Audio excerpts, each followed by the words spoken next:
I'm Ian Wright and I'm the Director General of the UK's Food and Drink Federation. It's a great pleasure to have been invited to the National Food Industry Summit here at the Aviva Stadium today, a lifelong ambition fulfilled to play at Lansdowne Road. And I've been here talking about the British and Irish food industry's response to Brexit.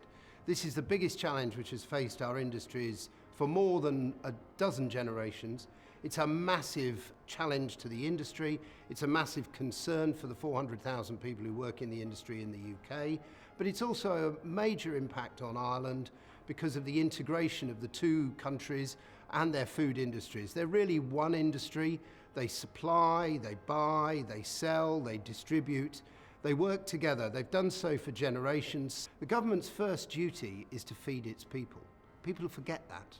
Food is a matter of national security. If you can't feed the country, you haven't got a country.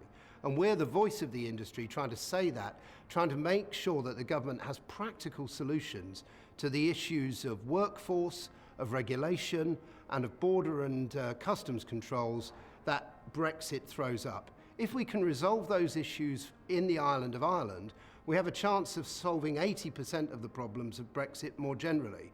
If we can't, then we face a really serious and very difficult situation.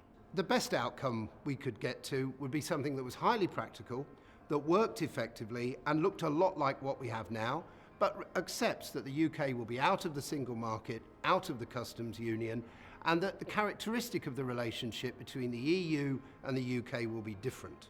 That's a good outcome. A bad outcome is that the UK crashes out of the EU with no proper arrangements. We move into a high tariff situation. We have difficulties with European workers who are resident in the UK being ejected from the UK in some awful way, and that there's a regulatory nightmare. That is a real possibility. I don't think it will happen, but only by arguing against it and explaining the case for a rational exit will we succeed. The largest single export and import partner the UK has is Ireland. So it makes sense for us to talk to the Irish government and to try and align our interests so that the UK government understands the dangers and looks towards the best possible Brexit. I think this is a fantastic event. It's authoritative, it's wide-ranging, and it's extremely engaging.